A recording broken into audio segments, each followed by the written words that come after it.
तो मैं अब आपको अपनी स्टोरी सुनाता हूँ। दिवाली का टाइम था, मैं अपने घर पे था, सब लोग दिवाली मना रहे थे बहुत अच्छे से। मैं बहुत ही टेंस था उस टाइम। मैं सोच रहा था कि मेरे मॉक्स में मार्क्स नहीं आ रहे हैं, मेरा क्लैट इस साल होगा नहीं होगा। बहुत ही परेशान था, मैं समझ ही नहीं आ रहा था कि मैं क्या करूँ। तो मैं दिवाली से पहले भैया को टेक्स्ट करता हूँ डरते डरते कि भैया क्या बोलेंगे, पढ़ नहीं रहा था, तू क्या कर रहा था अभी तक, ये वो। तो मैं टेक्स्ट करता हूँ, भैया मुझसे बात करते हैं। भैया बताते हैं कि ऐसे कर लो वैसे कर लो, बहुत से पॉइंट्स जो है भैया मुझे बताते हैं कि अभी ये कर सकते हो, अभी ये कर सकते हो। मैं फिर भैया से पूछता हूँ कि भैया मैं वहाँ आ जाऊँ क्या, GKI होम। पहले तो भैया मना करते हैं कि मत आओ। फिर मुझे लगता है कि भैया ही मना कर रहे हैं, अब तो मैं और ज़्यादा अंडर कॉन्फिडेंट हो जाता हूँ। फिर मैं भैया से रिक्वेस्ट करता हूँ कि भैया मुझे बुला लीजिए। तो भैया मुझे बुलाते हैं, मैं भैया के पास आता हूँ। जब मैं यहाँ पे आता हूँ तो बहुत ही अकेला अकेला लग रहा था मेरे को कि मैं क्यों आ गया यहाँ पे। पहले मुझे लगा कि मैंने कोई गलत डिसीजन ले लिया।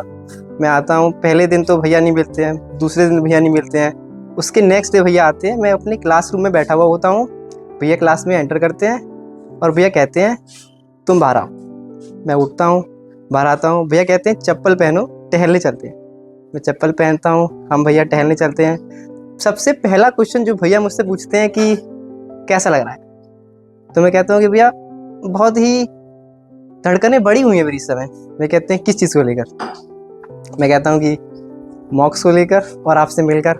इन दो चीज़ों से तो लग रहा है ख़त्म ही हो भैया मैं। मतलब एक मोमेंट आता है ना कि जब आपको लगता है कि सब खत्म है, तो मेरे अंदर मोमेंट आ चुका था कि अब तो कुछ नहीं कर पाऊंगा। अकेडमिक्स में मैं ज़ीरो था, ज़ीरो हूँ, ज़ीरो ही रह जाऊंगा। तो भैया कई पॉइंट्स बताते हैं मेरे को, तुम अब क्या कर सकते हो, क्या नहीं कर सकते हो।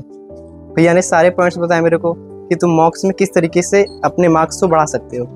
तो उसके नेक्स्ट 10 दिन में मेरे जो मॉक्स में जो मार्क्स थे वो 40 से 80 हुए। कैसे? क्योंकि भैया ने मुझे कितने फैक्टर्स बताए कि तुम्हें सेक्शनल कितने समय में कौन कौन से देने हैं, तुम्हें क्या क्या पढ़ना है, रिलेवेंट वही पढ़ना है, ये नहीं पढ़ना है, इरेलीवेंट नहीं पढ़ना है।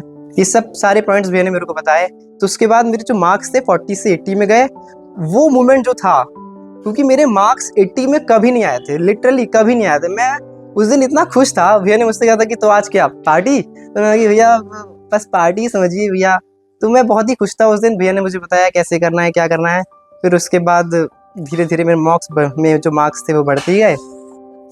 और भैया से मिलना, भैया से गाइडेंस लेना, ये मेरे लिए बहुत ही अच्छा डिसीजन था, बहुत ही लाइफ चेंजिंग था। क्योंकि मैं ख़त्म था, उसके बाद भैया से मिला, भैया ने जो चीज़ें बताई मेरे को, उससे मैं बहुत ही कॉन्फिडेंट फील कर पाया हूँ।